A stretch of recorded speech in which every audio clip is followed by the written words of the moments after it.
Boa noite. É bom ver tantos de vocês. Pontuais numa sexta? À noite? Eu estou casado há 43 anos.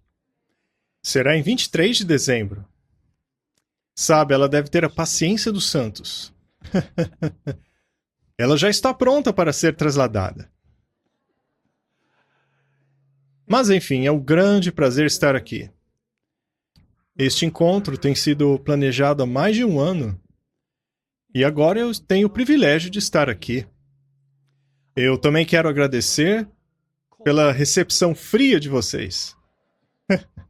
Quando eu saí do avião hoje e entrei no túnel do avião, uau! Que diferença da Califórnia!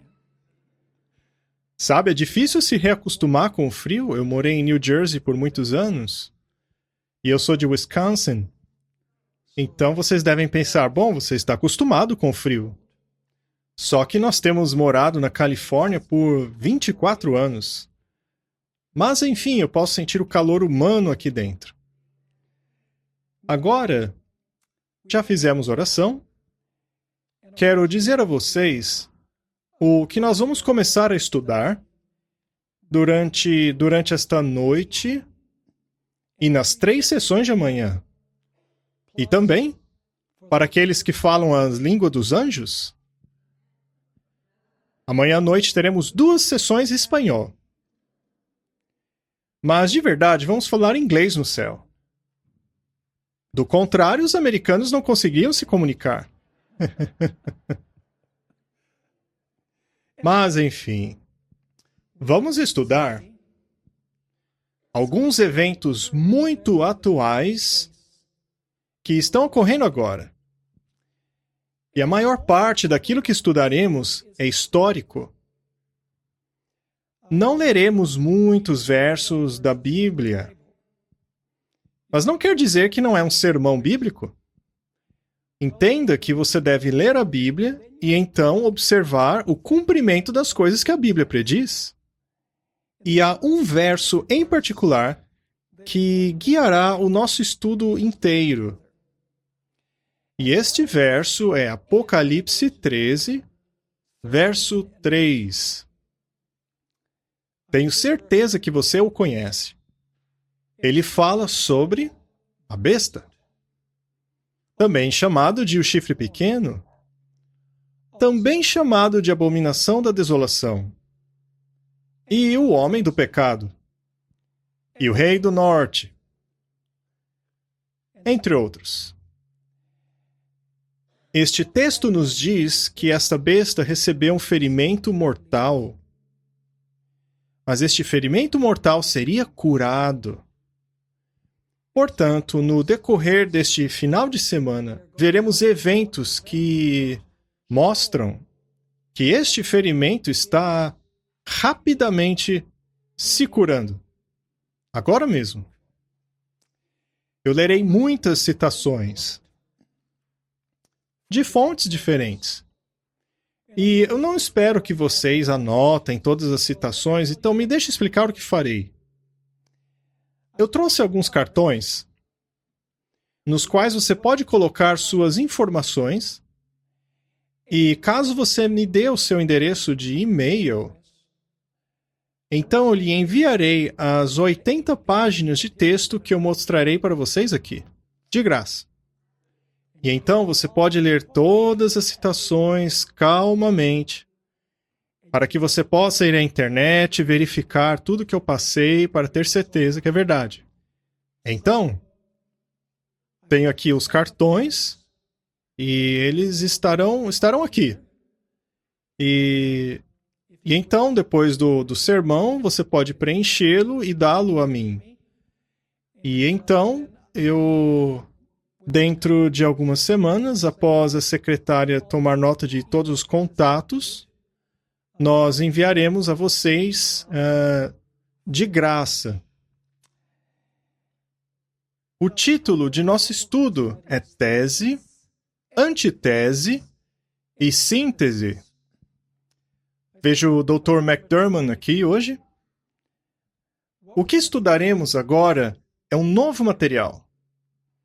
Neste momento, eu estou escrevendo 2 artigos para o newsletter do Secrets Unsealed, e muito do conteúdo que estudaremos nessa semana está nestes artigos. E o título é Tese, Antitese e Síntese, e você já deve se perguntar o que é isso. Bem, provavelmente muitos de vocês já sabem que um indivíduo chamado Karl Marx escreveu um livro muito famoso, O Capital. E ele também coescreveu um outro livro cujo título é Manifesto. Ele coescreveu esse livro com um indivíduo chamado Friedrich Engels.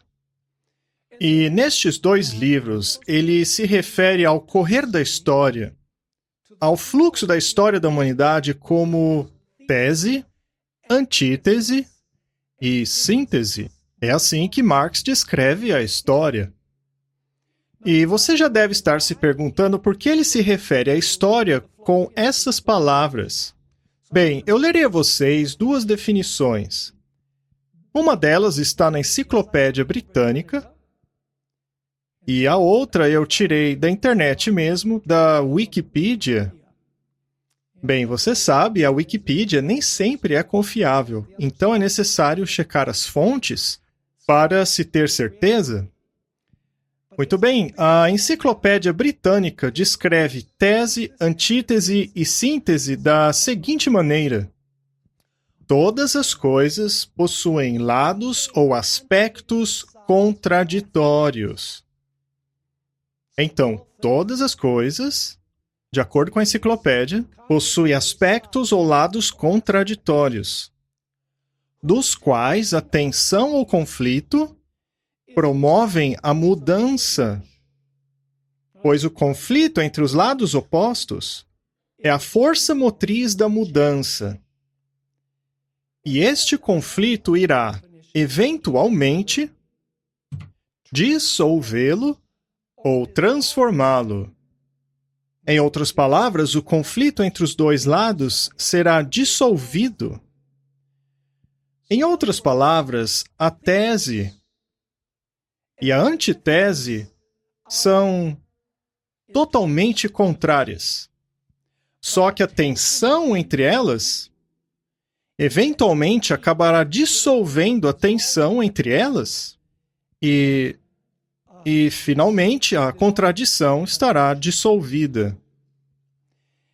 Na outra definição, nós temos a seguinte explicação: a tríade tese, antitese e síntese é a progressão de 3 ideias, ou proposições, na qual a primeira ideia é seguida de uma segunda ideia que nega a primeira. E o conflito entre a primeira e a segunda ideias é resolvida por uma terceira ideia. Resumindo, no decorrer da história, então, você tem um movimento que surge, e então, mais tarde, surge uma nova ideia que contradiz aquela primeira ideia, e a tensão entre a primeira e a segunda ideia será dissolvida, e as 2 acabam se unindo. Vocês entenderam as definições?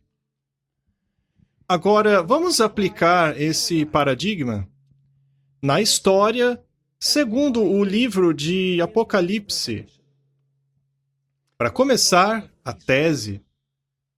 Como todos sabemos, por 1260 anos, o papado teve os reis da Europa em submissão à agenda da Igreja Católica. E os historiadores mostraram que o resultado disso, do papado dominar o Estado, os reis, foi ignorância, analfabetismo, pobreza, doença, guerras e tumultos civis. Mas durante esse período houve uma classe privilegiada. Essa classe era composta do clero e a aristocracia. Em primeiro lugar, o rei.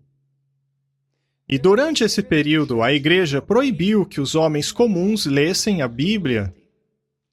E por causa disso, a sociedade estava em constante agitação. Essa é a tese. Agora, qual foi a antítese do Papa estar controlando o Estado por 1260 anos? Bem, essa antítese é composta de dois movimentos.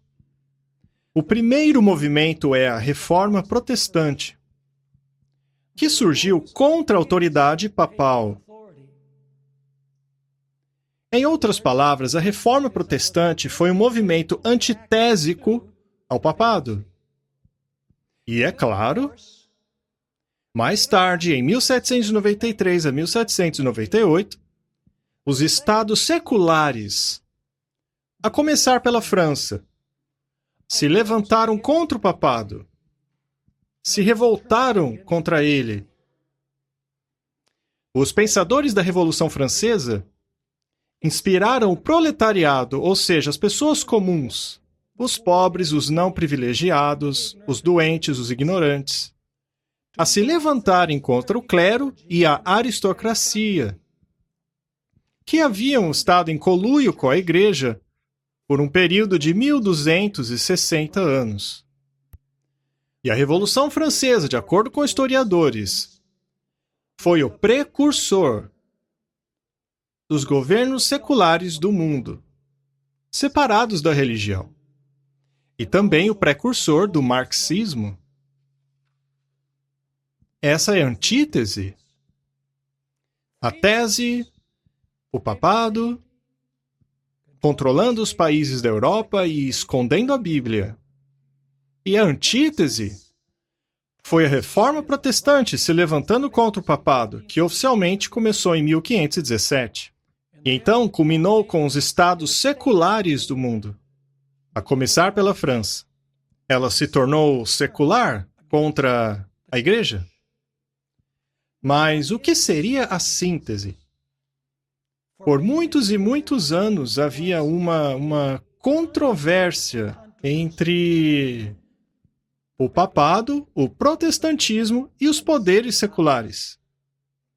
E a síntese acontecerá no final da história da humanidade. Eu acho que nós estamos vivendo ela, enquanto estudamos agora. O que vai acontecer é que o protestantismo, a tensão entre o papado e o protestantismo, e a tensão entre o papado e os poderes seculares do mundo vai desaparecer, dissolver-se. E então esses três sistemas serão sintetizados. Combinados, o conflito acabará. Vocês entenderam? Agora vamos começar a estudar essa antagônica relação entre o papado e os governos seculares do mundo. E eu vou focar especialmente no comunismo ou socialismo. Vamos começar o nosso estudo? Vamos começar com o relacionamento entre o papado e os poderes seculares do mundo, durante a maior parte do século XX. A Guerra Fria. Muitos de vocês devem se lembrar da Guerra Fria. Faz tempo, não faz? Naquele tempo você tinha o Ocidente e o Oriente. Agora você tem tudo bagunçado. A Guerra Fria começou em 1947. E pouco depois desse ano, na verdade 4 anos mais tarde, em 1951, um evangelista australiano de nome Louis Weir escreveu sobre a inimizade entre o papado e o comunismo, ou socialismo. E em seu pequeno livro chamado Before Probation Closes, ele diz sobre a inimizade entre o papado e o comunismo durante a Guerra Fria. Diz assim: o mundo sabe que o comunismo ateu e o romanismo dominador travam hoje uma guerra mortal. Então, o que estava acontecendo em 51? O comunismo e o romanismo, que é o termo usado para descrever o papado, estavam em 1951 em uma guerra mortal. E então ele traz uma terceira entidade para a equação. Ele diz: nós todos sabemos que o protestantismo é para o romanismo um inimigo tão detestável quanto o comunismo. Então, como era a relação entre o protestantismo e o papado em 1951? Inimigos? Qual era o relacionamento entre o papado e os poderes seculares do mundo? Representado aqui pelo comunismo? Inimizade. E ele continua. Roma não tem simpatia ou paz com nenhum deles. Ou seja, com o protestantismo ou comunismo, socialismo, que hoje em dia se chamam globalismo. Continuando, hoje, em 1951, especialmente desde que as democracias protestantes estão se estranhando com a Rússia, ou seja, o protestantismo está em desacordo com o comunismo. Uma vez que as democracias protestantes estão se estranhando com a Rússia, preste atenção, o romanismo está diplomaticamente flertando com alguns grupos protestantes ou pessoas a fim de ganhar o seu apoio, a fim de manter o seu sistema político e religioso pelo mundo. Em outras palavras, o papado estava flertando com o protestantismo porque este... Bem, vocês sabem que a maior nação do mundo naquela época, que era capitalista, era uma inimiga mortal do comunismo.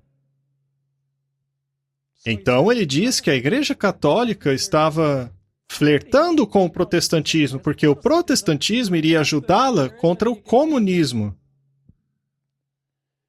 Porém, o mesmo livro também diz que o romanismo católico e o comunismo ou o socialismo têm muitas características e objetivos em comum. Agora lerei a página 31 do mesmo livro. Não podemos nos esquecer que o comunismo é mais um rival ao romanismo do que um inimigo.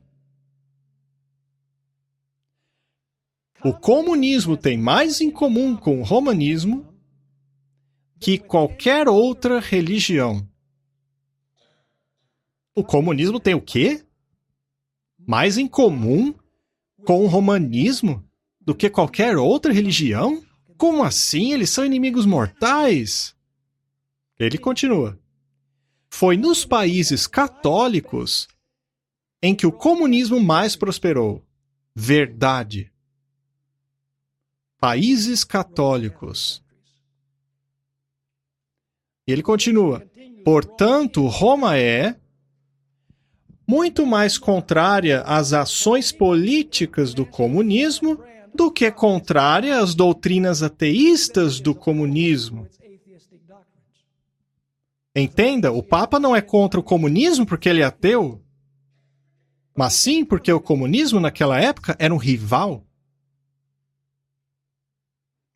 E a citação termina dizendo: o que Roma mais odeia é o comunismo. E o que ela mais teme é a sua política antirromanista. Então, será que o Papa não gostava do comunismo porque o comunismo era ateu? Não. Mas porque o comunismo era anti-papado? O que Roma mais detesta é o comunismo, e o que ela mais teme são as suas políticas anti-romanas, mais do que a sua filosofia anticristã. Entenderam?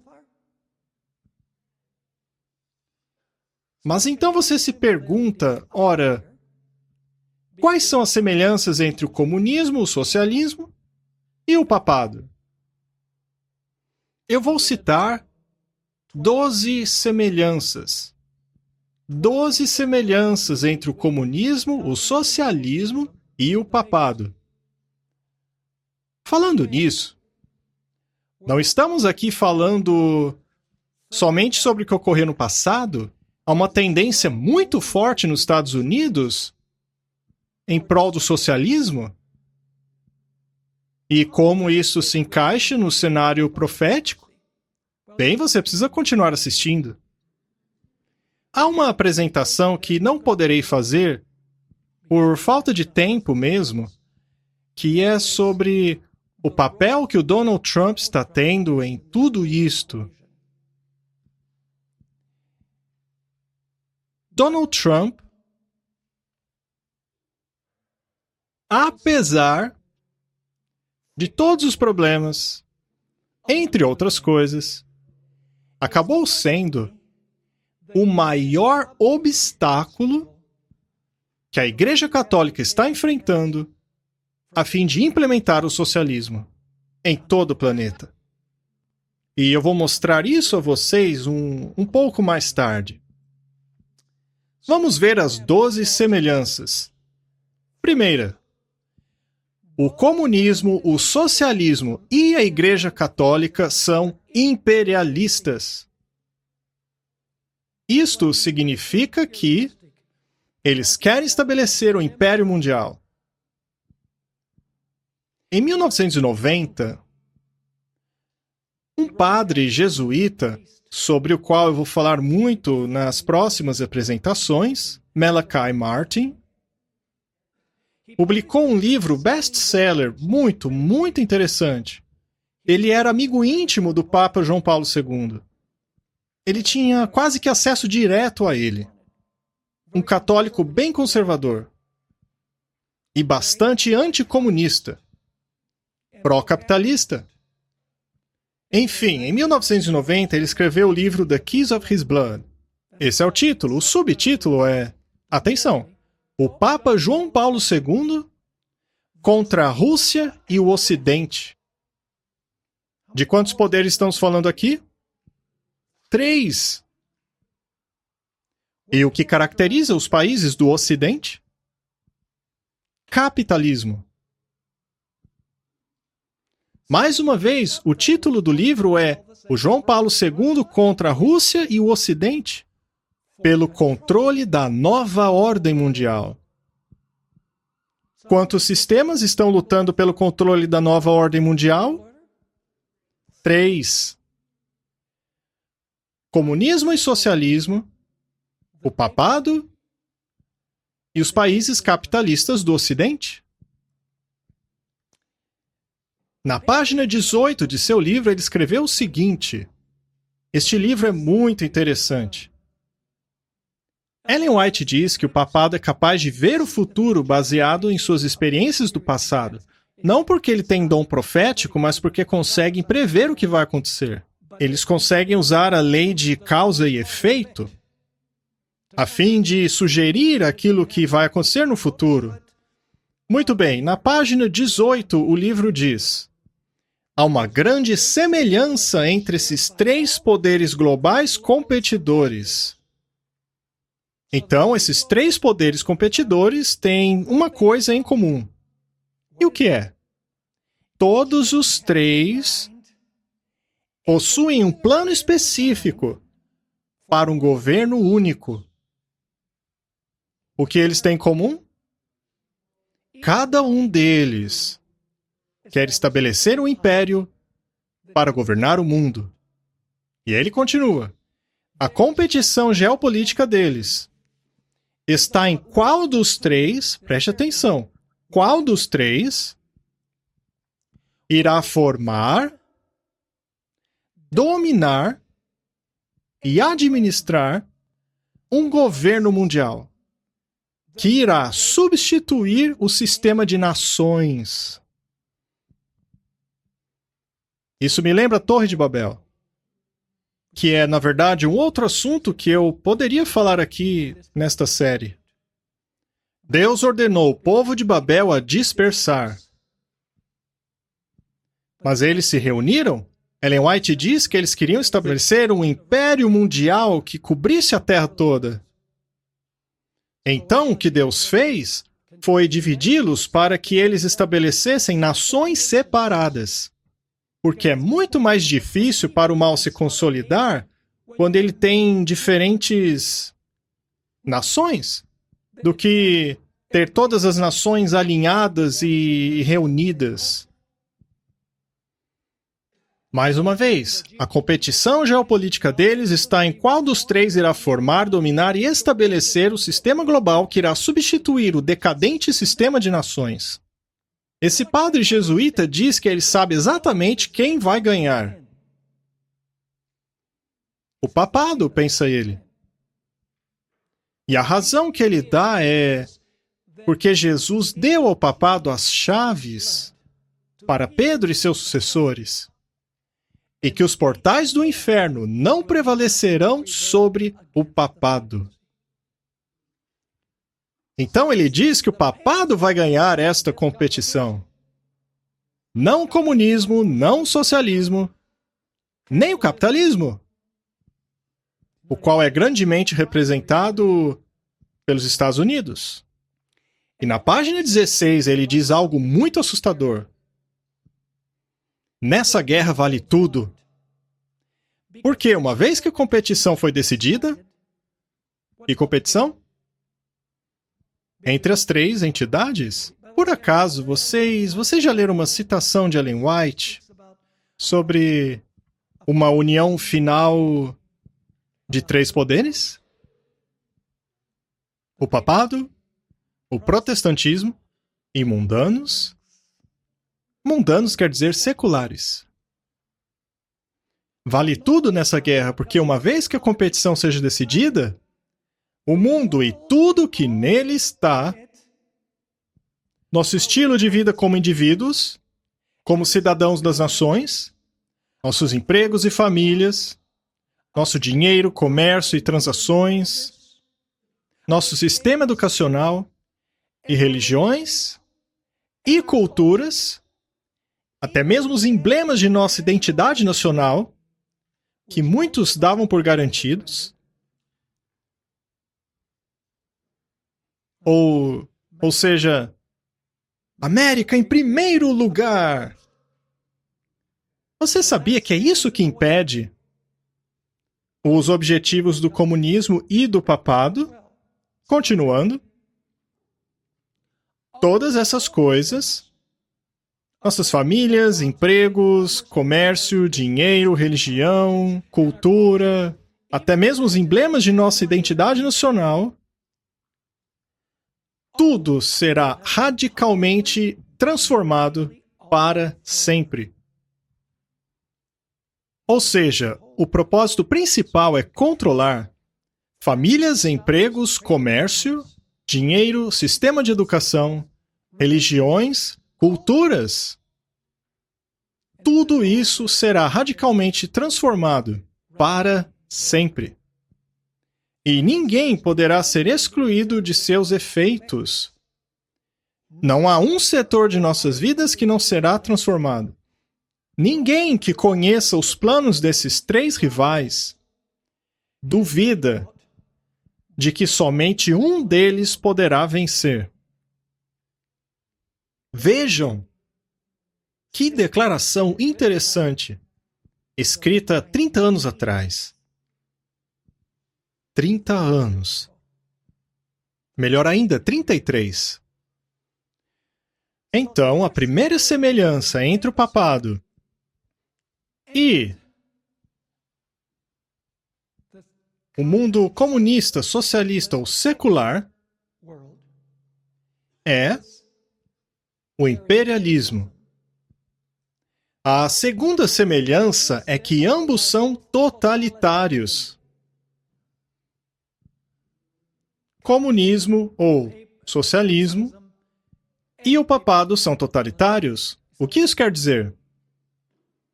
Significa que querem exercer o quê? Controle total. Eles não toleram dissidentes. Agora parece que Eles até querem proteger a sociedade, a liberdade. Mas não se engane, pois ambos são totalitários. O comunismo, ou o socialismo, almeja o controle absoluto do mundo. Religião, política, educação, economia, artes e a consciência individual. E a prostituta de Apocalipse 17 quer fazer a mesma coisa. Pois Apocalipse 17 diz que a prostituta senta sobre muitas águas, ou seja, as multidões. Ela também controla a economia do mundo, de acordo com Apocalipse 18. Ela também fornica com os reis da terra. E ela também possui filhas, as quais ela controla. Quem são elas? As denominações protestantes? Então, todos eles lutam pelo controle total. Isso é totalitarismo. E a terceira semelhança é: para esses três sistemas, o individualismo, a liberdade para empreender, a liberdade de expressão e a liberdade religiosa não podem existir uma vez que elas assumem o poder.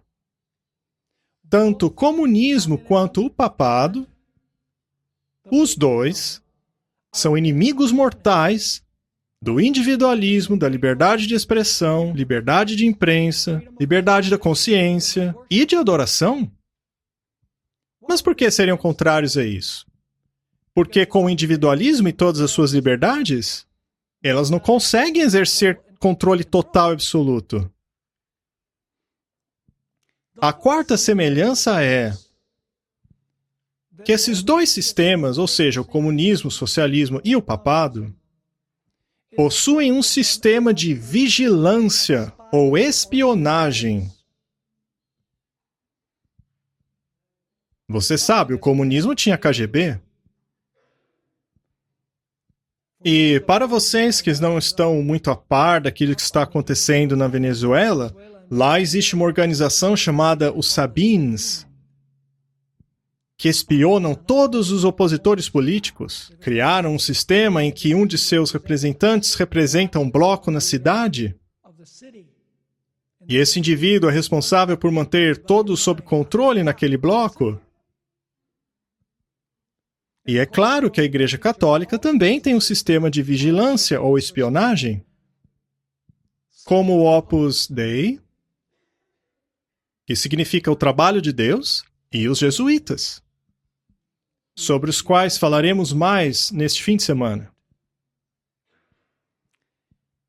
Semelhança número 5.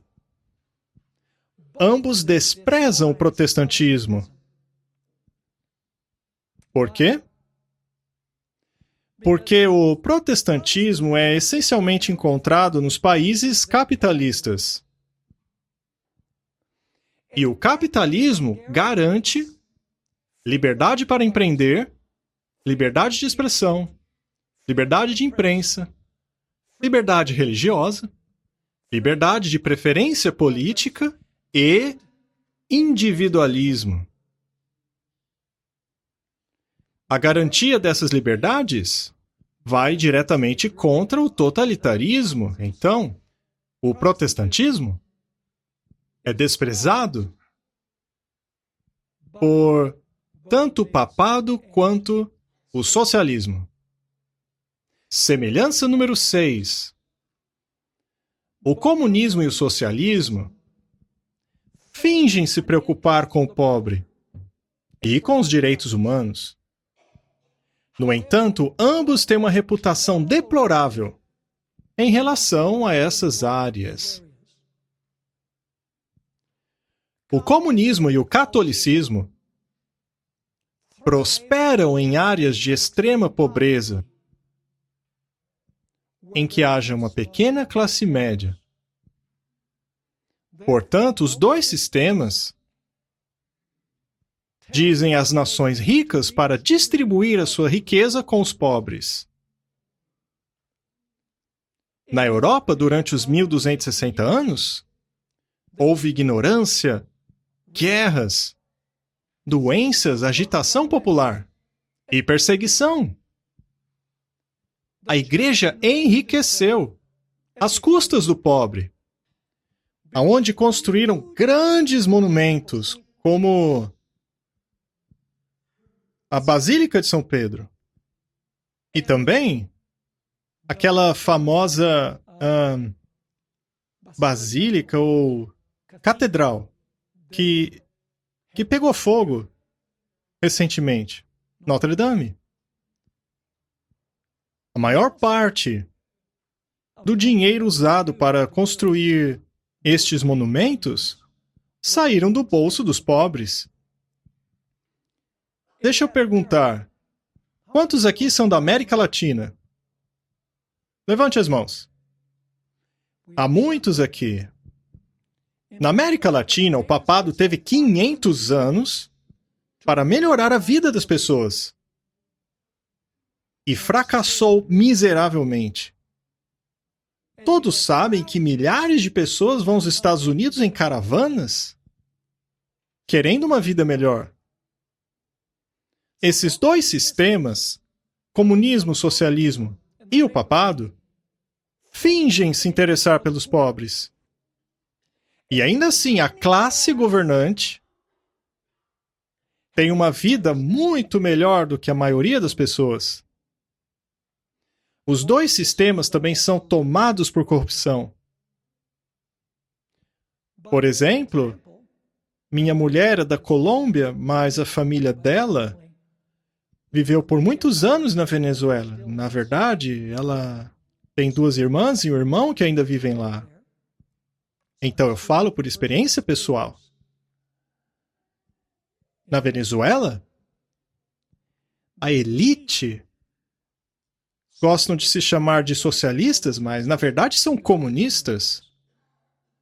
Eles pilharam o país e faliram completamente aquele país,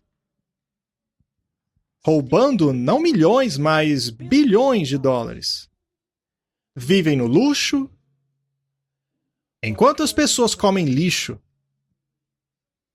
Isso quando comem. E elas não têm liberdade. Sabiam que o comunismo tentou penetrar a Nicarágua nos anos 80? No fim dos anos 70 para 80.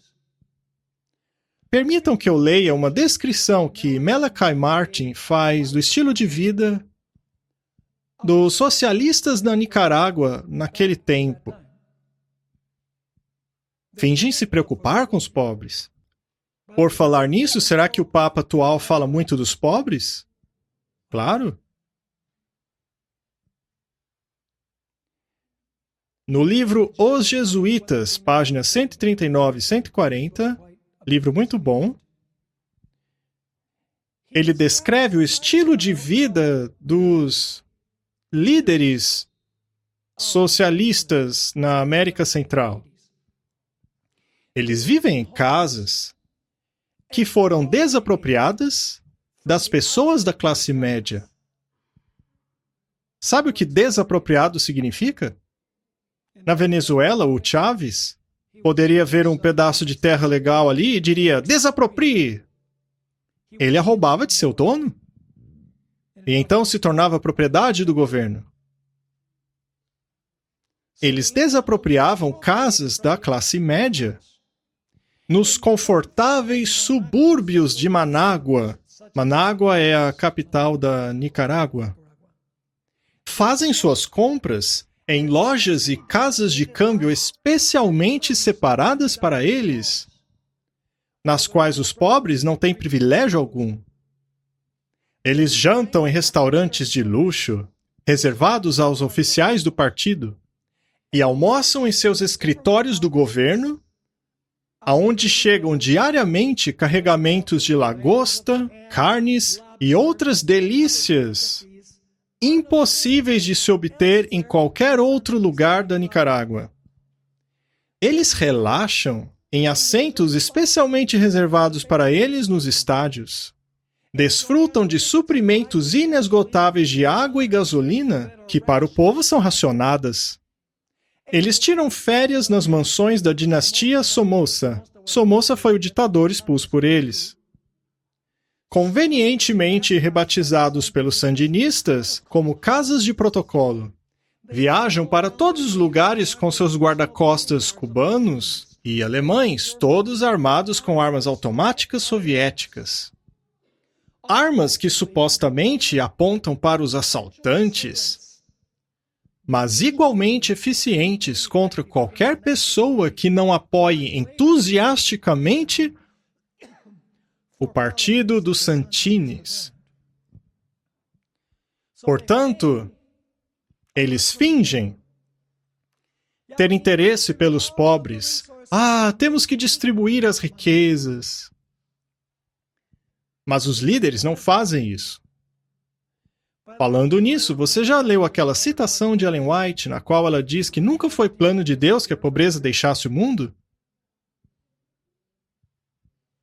Portanto, esse grande interesse do papado de erradicar a pobreza da Terra também é interesse dos socialistas e das Nações Unidas, que estão na linha de frente da erradicação da pobreza, ao pegarem dinheiro das nações ricas e distribuindo nas nações pobres. Veja o que Ellen White escreveu em Testemunhos, volume 4, página 551 e 52. Não era o propósito de Deus que a pobreza jamais deixasse o mundo. Não era propósito de Deus o quê? Nunca foi o propósito de Deus que a pobreza deixasse a terra. As classes da sociedade não devem ser nunca niveladas. Porque as diversidades de condições que caracterizam nossa raça é um dos meios pelos quais Deus deseja desenvolver e melhorar o caráter. Muitos têm dito com grande entusiasmo que todos deveriam ter a mesma porção das bênçãos temporais de Deus. Mas este não era o propósito do Criador. Cristo disse que nós sempre deveríamos ter os pobres conosco. Então, este ideal do socialismo e do papado não é o plano de Deus? Similaridade número 7. Tanto o socialismo e o comunismo quanto o papado têm o histórico de perseguição. Me permita ler uma descrição daquilo que aconteceu na antiga União Soviética, da perseguição que houve lá, perseguição comunista. 1 milhão de encarcerados ou exilados entre 1927 a 1929. De 9 a 11 milhões de camponeses expulsos de suas terras. E outros 2 a 3 milhões de camponeses presos ou exilados pelo programa de coletivização em massa. De 6 a 7 milhões mortos por uma fome artificial criada em 1932 a 1934. 1 milhão exilados de Moscou e Leningrado em 1935. 1 milhão de executados durante o Grande Terror de 1937 a 38. De 4 a 6 milhões mandados para campos de concentração. 10 a 12 milhões de pessoas forçadamente realocadas durante a Segunda Guerra. E mais 1 milhão de pessoas presas por supostos crimes políticos, de 1946 até 53. Isto foi o comunismo e o socialismo, apenas na União Soviética. Será que o papado fez o mesmo durante os 1260 anos? Daniel capítulo 7 diz que ele perseguiria os santos de Deus. Apocalipse 13 também enfatiza isso. O quinto selo diz que os mártires mortos por esse sistema suplicavam: até quando, Senhor? Não vingarás o nosso sangue sobre aqueles que o derramaram sobre a terra? Ellen White escreveu no Espírito de Profecia, volume 4, página 63, A crueldade do papado, a sua crueldade sobre os mártires. Clamavam a Deus por vingança sobre aquele poder apóstata. Então, os dois sistemas são perseguidores. Semelhança número 8. Os dois sistemas se opõem a Deus. Sério? Sim, mas de jeitos diferentes. Como é que o comunismo e o socialismo se opõem a Deus? Bem, eles se declaram ateus. Nós não acreditamos em Deus. O Estado é Deus. No marxismo e no socialismo.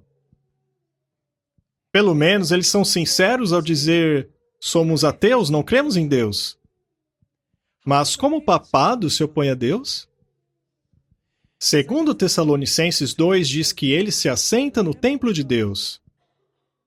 Pretendendo ser Deus, o papado não troca Deus pelo Estado, ele troca Deus pelo Papa. Os dois se opõem a Deus. Semelhança número 9. Esses dois poderes, comunismo, socialismo e o papado, operam sob um poder de baixo, do abismo, das profundezas.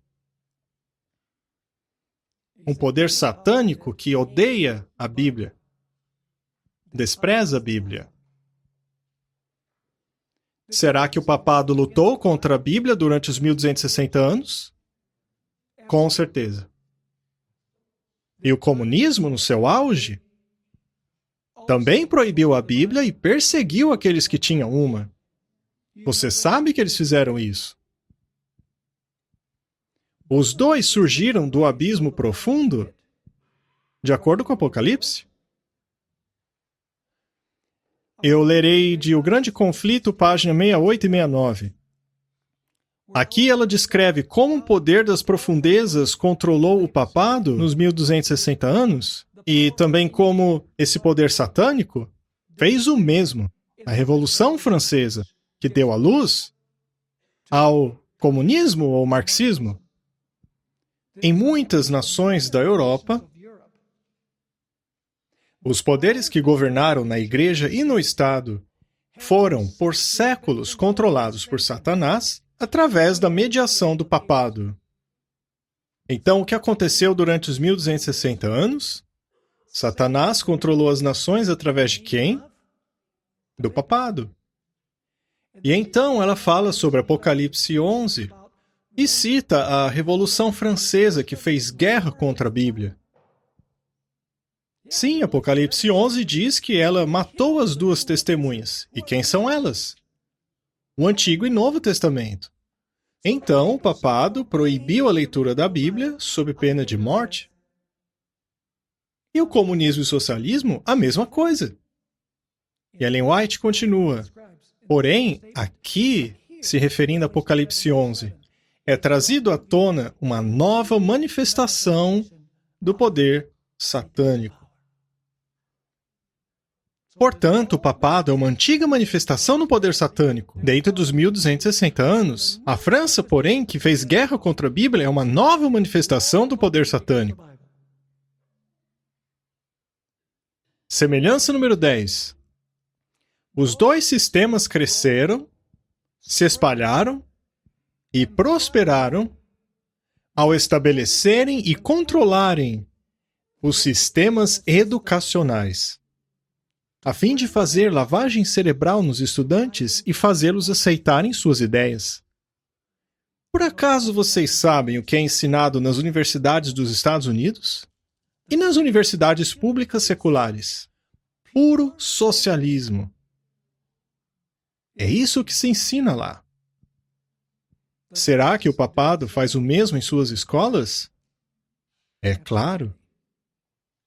Semelhança número 11. E essa pode surpreender você. Nós vamos estudá-la melhor. Semelhança 11. Tanto o socialismo quanto o comunismo e o papado adotaram o evolucionismo para explicar o início das coisas.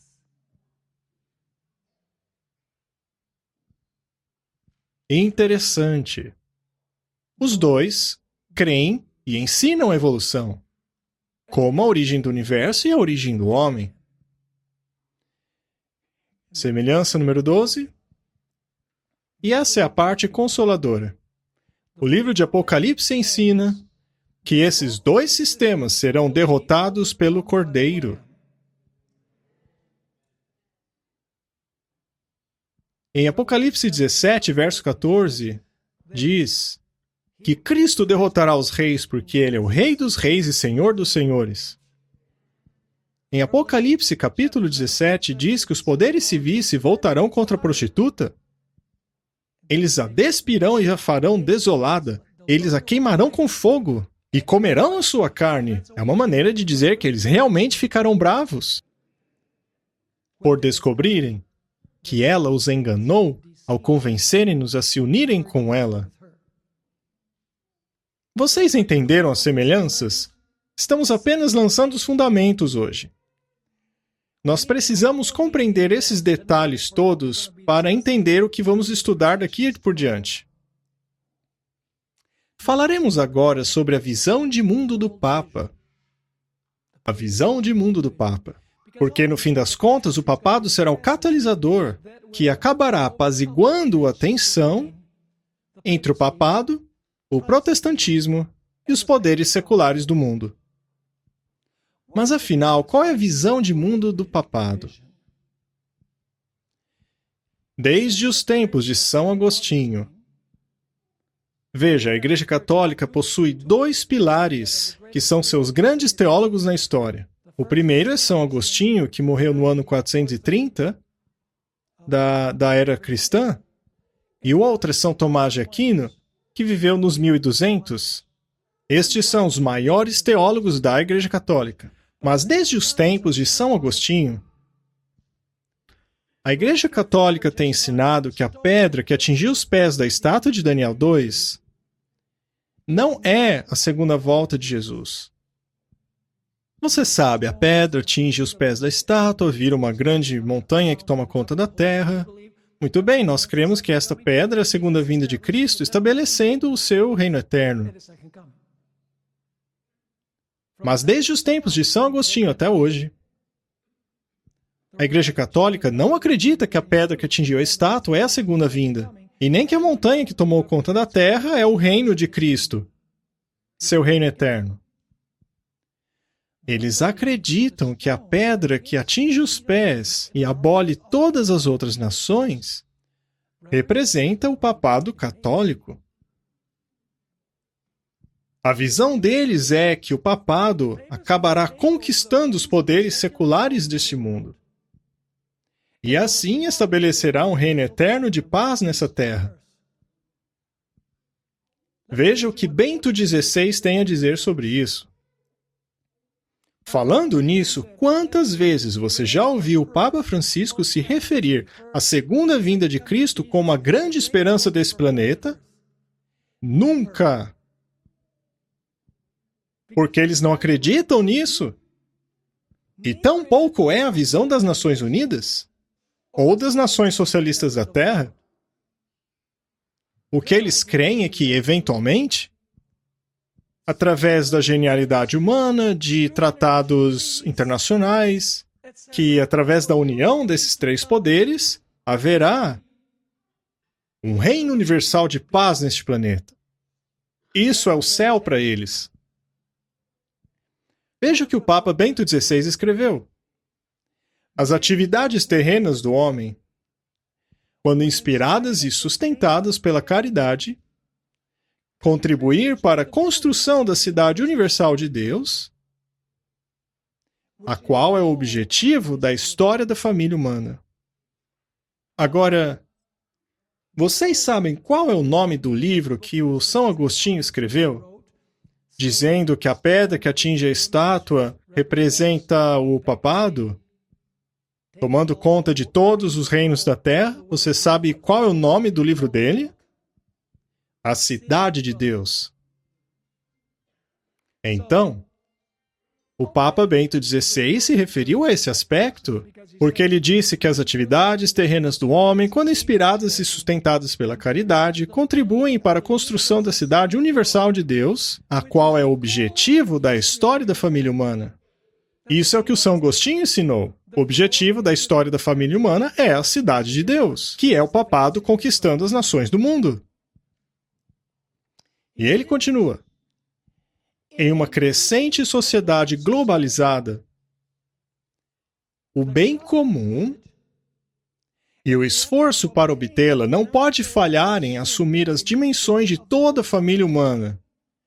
Isto é, que a comunidade de povos e nações, de tal modo a moldar a cidade terrestre em paz e unidade, formando-a até certo ponto, como uma antecipação ou prefiguração da indivisível cidade de Deus. Então, a visão dele é a visão do São Agostinho. Não a segunda vinda de Cristo. Não um milênio no qual se terá a terra vazia e sem forma na escuridão. Não.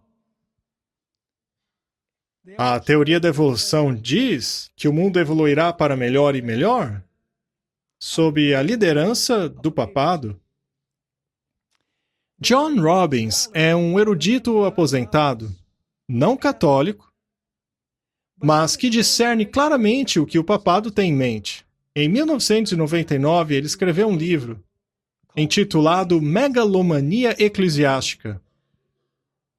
Ele faz um alerta sobre as aspirações do papado, e ele não é adventista. Na verdade, ele é calvinista.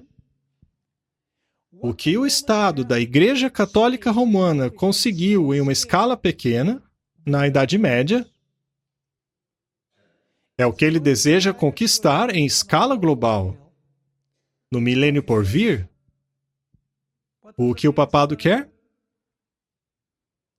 O que ele fez em uma escala pequena na Europa durante os 1260 anos, ele pretende fazer numa escala global. Lembre-se, esse livro foi escrito em 1999, numa escala global no próximo milênio. Sabe, é um fato solene que quando Jesus esteve no Monte da Tentação, Satanás tem oferecido a Jesus todos os reinos do mundo. Mas ele recusou. Mas nos dias de Constantino, Satanás ofereceu ao papado esses mesmos reinos. E o papado aceitou. É por essa razão que Ellen White se refere ao papado, às sucessões dos papas. Sabe, eles se consideram como os vice-regentes de Deus. E o que é um vice-regente? É uma pessoa a qual foi investido o poder para agir no lugar de outra pessoa. Um vigário, em outras palavras. Então, quando o papado aceitou o poder político e o misturou com a igreja, ele aceitou o que Jesus rejeitou. O papado se tornou o vice-regente de Satanás. Mas e se Jesus tivesse aceitado? Jesus se tornaria o quê? O vice-regente de Satanás. Mas ele rejeitou. Então, essa é a visão de mundo do papado para o futuro? Mas qual é a visão bíblica para o fim dos tempos? A visão bíblica é totalmente diferente. A Bíblia nos diz que no fim dos tempos a terra ficará envelhecida. Os versos são Isaías 24, 4 e 5. Haverá terremotos, fomes, pestilência, agitação social e guerras. Mateus 24. E isso levará a uma tribulação como nunca foi vista desde o início da terra. A abominação da desolação surgirá, que é o decreto dominical. E todas as nações odiarão o povo de Deus. Esse é o cenário do fim dos tempos. E mais para o final da grande tribulação, 7 pragas devastadoras acabarão caindo sobre a Terra e reduzirão esse planeta ao que ele era antes da semana da criação. Em outras palavras, uma descriação. E por 1000 anos a Terra será vazia e sem forma, e em trevas, sem vida. E após os 1000 anos, Jesus chegará com a Nova Jerusalém e destruirá pecado e pecadores e, de maneira sobrenatural e milagrosa, recriar novos céus e nova terra. Essa é a visão bíblica. Totalmente diferente da visão socialista do papado. Totalmente diferente. O papado vê um futuro brilhante para esse mundo. Na visão do papado, a ingenuidade humana e as leis internacionais ajudarão a resolver os problemas que temos nesse mundo e, como resultado, o reino de Deus na Terra se estabelecerá. Me permitam ler o que o Papa Francisco disse em seu discurso às Nações Unidas, no 70º aniversário da Assembleia Geral das Nações Unidas. Prestem atenção. Entre outras coisas, a genialidade humana. O que é genialidade humana?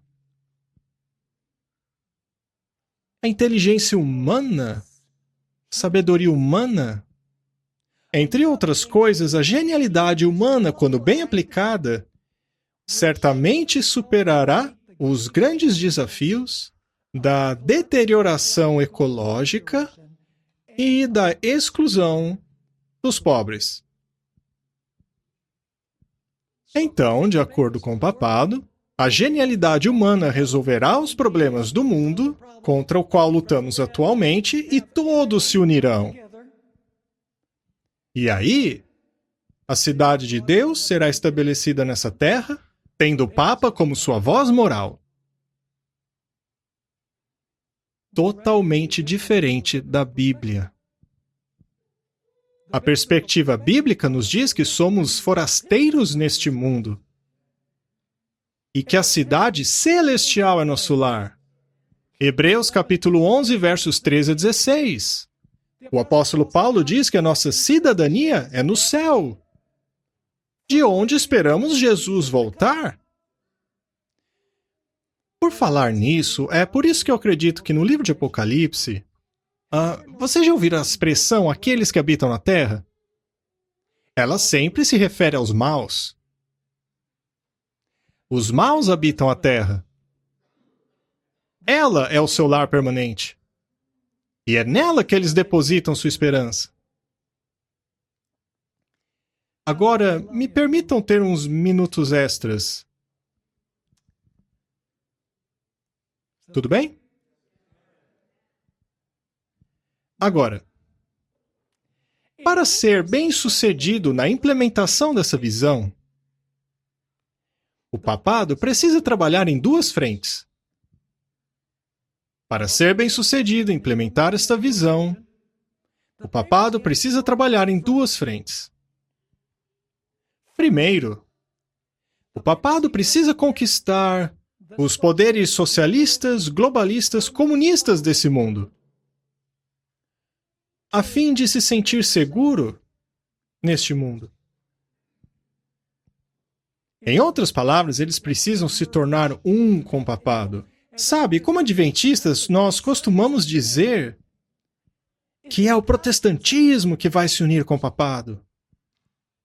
Mas me permitam dizer que há algo ainda mais importante do ponto de vista do papado, que é que o papado precisa que os poderes seculares desse mundo adotem a sua agenda também. Porque a ferida mortal não foi dada à Igreja Católica como uma igreja. Pare para pensar. Em 1798, quando o Papa foi levado como prisioneiro, a Igreja Católica foi fechada. As pessoas continuaram a levar seus bebês para serem batizados. Sim. Elas continuaram a participar da Eucaristia? Sim. Elas continuaram a se confessar? Sim. A ferida de morte não é que a Igreja Católica deixaria de existir dali para frente.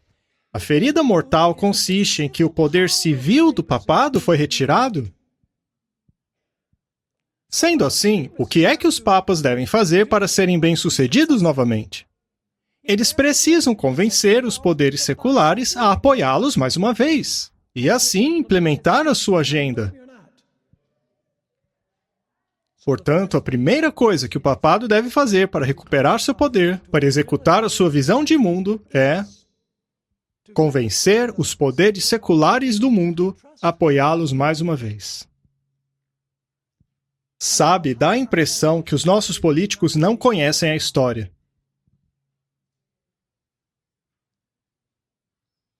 O papado continua sendo aquilo que sempre foi?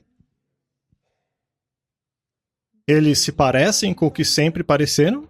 Não, de maneira alguma. Eles falam que precisamos ajudar os pobres. O Papa lava os pés dos prisioneiros. Ele não mora mais nos palácios, ele mora em aposentos humildes no Vaticano. E todo mundo diz, uau, que sistema maravilhoso! A melhor descrição que Ellen White já fez do papado, na verdade, é a melhor descrição que eu já ouvi em qualquer lugar.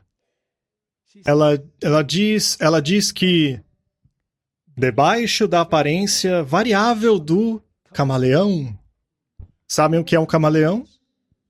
É um lagarto que muda sua cor, dependendo do ambiente em que está. É camuflagem. Ela diz, debaixo da variável aparência do camaleão, está o veneno imutável da serpente.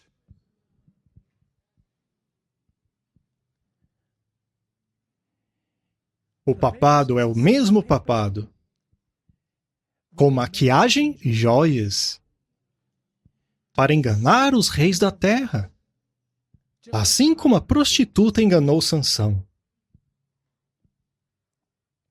Veja o que Malachi Martin escreveu em seu livro Os Jesuítas. Nós vamos ler muito esse livro aqui, principalmente amanhã. Eu recomendo que você leia. Não porque aceitamos tudo que o livro diz, mas é que 32 anos atrás ele já previu o que aconteceria hoje. Não porque ele é um profeta, mas é porque a Igreja Católica tem estado por aí cerca de 1.700 anos. Assim, eles sabem que se algo acontecer de um jeito, eles sabem do resultado. Ele escreveu falando sobre os socialistas e o papado. O objetivo de ambos, veja, o objetivo do papado e dos socialistas, ok? E dos globalistas. O objetivo de ambos é estabelecer um sistema sociopolítico que afete a economia das nações. Então, o que eles querem fazer? Os socialistas e os jesuítas dentro do papado, eles querem estabelecer um sistema sociopolítico que afete a economia das nações. E como? Através da redistribuição total dos bens e recursos naturais do planeta. Redistribuição de bens. E no processo, preste atenção, alterar o atual sistema governamental em voga entre as nações. Veja o que o Papa Francisco disse à Academia Pontífica de Ciências sobre a sua nova agenda. Tanto na encíclica Laudato Si, vocês sabem o que é isso, né? É a encíclica do Papa sobre o ambiente, que se preocupa com o nosso lar comum. Todo adventista deveria ler aquilo. Tem um monte de coisa boa lá. Veja, eu acho que há uma mudança climática. E como adventistas, eu acredito que deveríamos ser os primeiros a nos preocupar com a natureza. Porque somos criacionistas, devemos cuidar daquilo que Deus criou. O problema é a agenda atrás disso. Falando nisso, a mudança climática existe, mas a principal razão não são combustíveis fósseis. Qual é a maior mudança climática na história da Terra? Dilúvio. Será que os homens usavam muitos combustíveis fósseis antes do dilúvio?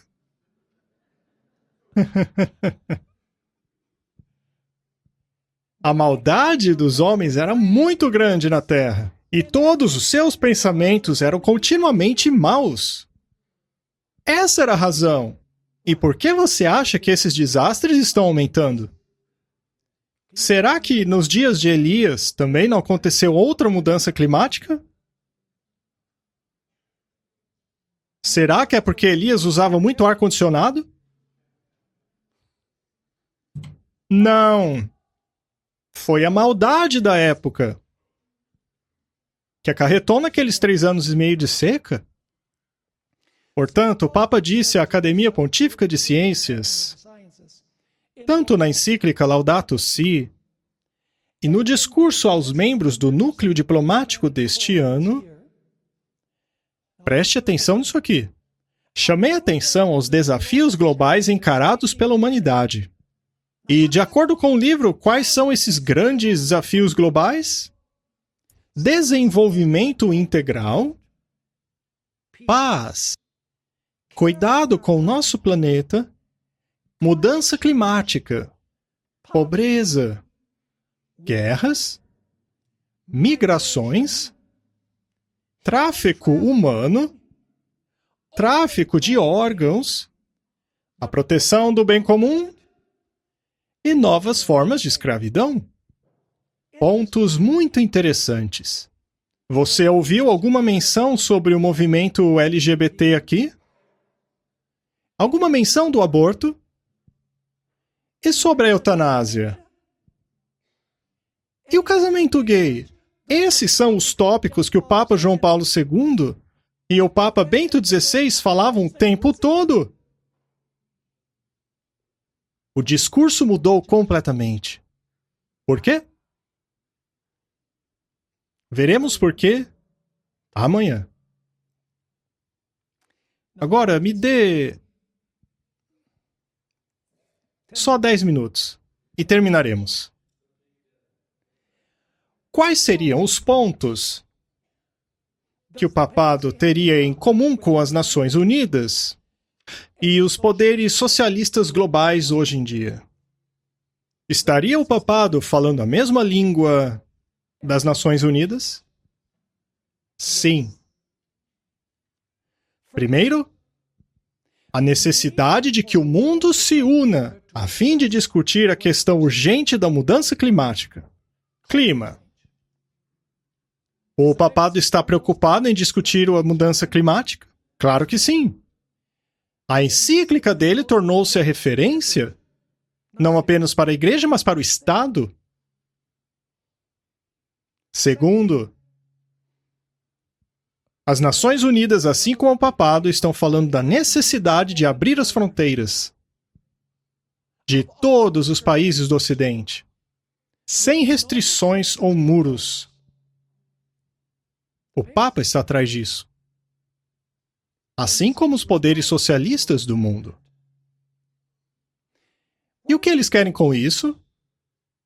O objetivo é fazer com que essas nações percam a sua identidade nacional e assim facilitar as agendas internacionais e globalistas. Porque quando se tem uma grande entrada de imigrantes que não estão familiarizados com a história daquela nação, a identidade nacional daquele lugar se dissolve.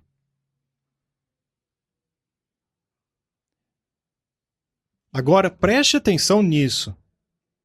Você nunca escuta o Papa exigindo que a China, a Índia ou a Rússia abram as suas fronteiras.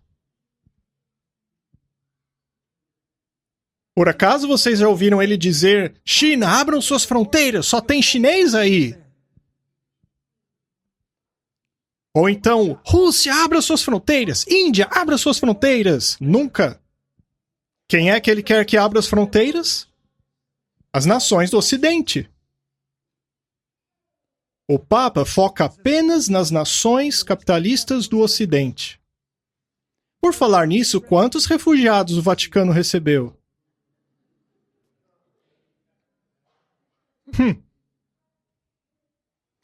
Me permitam ler agora um artigo muito interessante da Christian Broadcast Network, um programa de TV.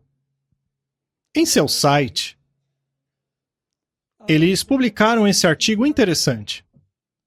O Papa disse que o nacionalismo impede o globalismo. É por isso que o Trump é uma grande pedra no sapato, neste momento. Sabe, eu acho que Deus está nos dando tempo. Falando nisso, eu não estou dizendo que devemos votar ou não para o Trump. Eu estou somente apresentando um fato aqui. O Trump e o Papa se opõem em tudo. Tudo. Eu vou explicar melhor amanhã. Mas, se o Trump perder a eleição, o que aconteceria? Sabe, há muitos socialistas, membros do Partido Democrata, que são favoráveis ao quê? Socialismo. O artigo diz assim, primeiro comentário, e aí ele cita o Papa. Esse é o comentário. O Papa Francisco deseja uma autoridade global que suplante os direitos individuais dos países. Você entendeu isso aqui? O Papa Francisco quer uma autoridade global que suplante os direitos individuais dos países, todos submissos a essa autoridade? Tudo isso visando o bem comum. Nas questões sobre mudança climática e imigração. E então o artigo cita o próprio Papa. Escute.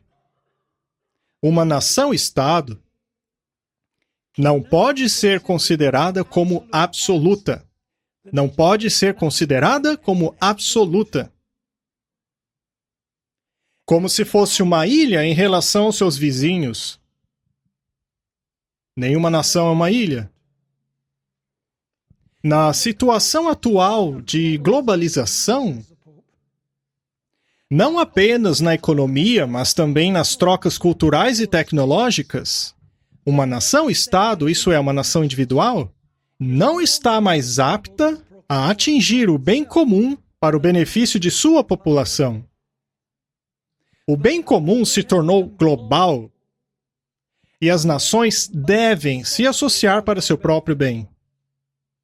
Quando um bem comum supranacional, isto é, que envolva todas as nações, quando um bem comum supranacional é claramente identificado, então surge a necessidade de uma autoridade legal e constitucional, capaz de executar a sua implementação.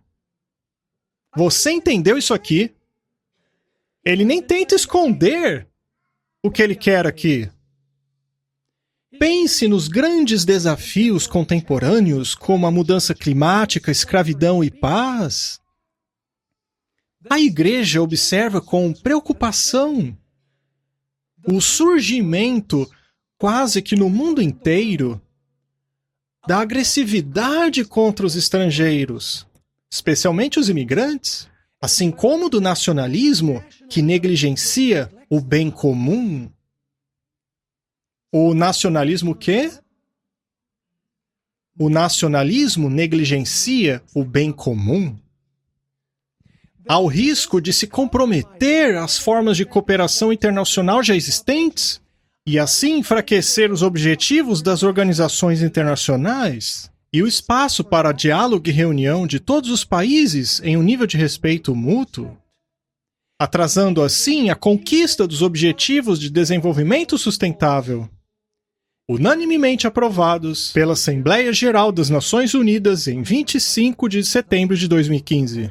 O Papa está dizendo aqui que ele está 100% alinhado com os Objetivos de Desenvolvimento Sustentável anunciados pelas Nações Unidas no ano de 2015, no 70º aniversário das Nações Unidas. Sabe, se você realmente quiser ficar arrepiado, se você realmente quer ler algo que te deixe preocupado e com medo, vá no Google e procure por Objetivos de Desenvolvimento Sustentável das Nações Unidas até o ano 2030. Assustador. E o Papa concorda com tudo. Então, primeiro ponto, primeiro discurso, mudança climática. Segundo tópico, fronteiras abertas para diluir as identidades nacionais, para que o mundo se una muito mais facilmente. E o terceiro objetivo, é erradicar a pobreza mundial ao redistribuir a riqueza dos ricos para os pobres. E assim todos serão pobres. Eu vou fechar a mensagem lendo uma citação de Malachi Martin em seu livro, feita em 1987. Falando sobre os jesuítas e os socialistas comunistas, ele diz: o objetivo de ambos é estabelecer um sistema sociopolítico que afete a economia das nações, através de uma redistribuição completa dos bens e recursos do mundo, e nesse processo, alterar os atuais sistemas governamentais das nações.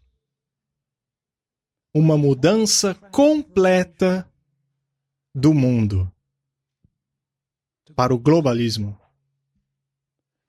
sob a autoridade moral do papado. Entenderam? Mas ainda não falamos sobre a segunda coisa que o Papa tem que fazer: conquistar os protestantes.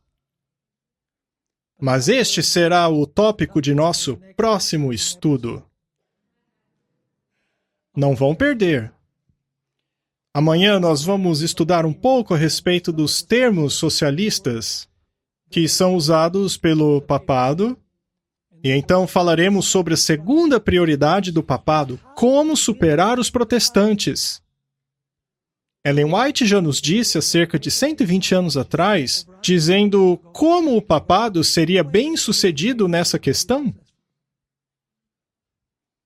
Número 1, falsa caridade. Falsa caridade. Então, se há falsa caridade, existe a verdadeira. Mas o que é falsa caridade? Vamos ser legaizinhos? Esquecer as nossas diferenças. Vamos nos unir nos pontos comuns das nossas doutrinas. São 3 coisas. 3 coisas que Ellen White diz que aconteceria, que podemos testemunhar diante de nossos olhos. Pare para pensar, quantas vezes você já viu os grandes evangelistas como Rick Warren, Joel Osteen, Kenneth Copeland ou T.D. Jakes? Quantas vezes você já os ouviu criticar o Papa? Nenhuma. Porque devemos ser legais. Devemos focar naquilo que nos une, não naquilo que nos divide. O protestantismo não tem base mais. A Igreja Adventista do Sétimo Dia é a última esperança do mundo. Claro, Jesus é a última esperança. Mas ele usa esta igreja. E será que o diabo sabe disso? Oh, se sabe! Ele divide e então conquista. Será que o diabo está tendo sucesso em dividir a Igreja Adventista e assim distraí-la de sua missão?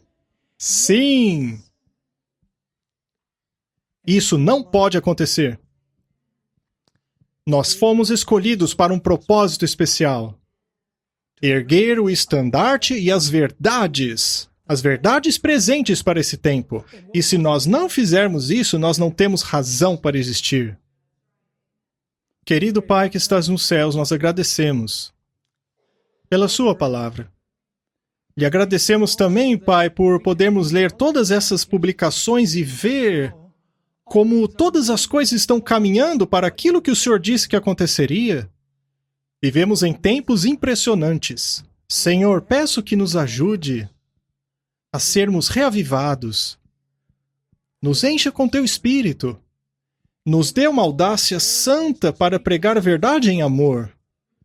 Porque este mundo está tão confuso. O coração das pessoas treme de medo, porque não sabem para onde as coisas estão caminhando, mas nós sabemos. Para que as pessoas possam se deitar à noite e ter paz. Nos use, Senhor, para levar esta mensagem. E fique conosco enquanto voltamos para casa. Oramos em nome de Jesus. Amém. Amém.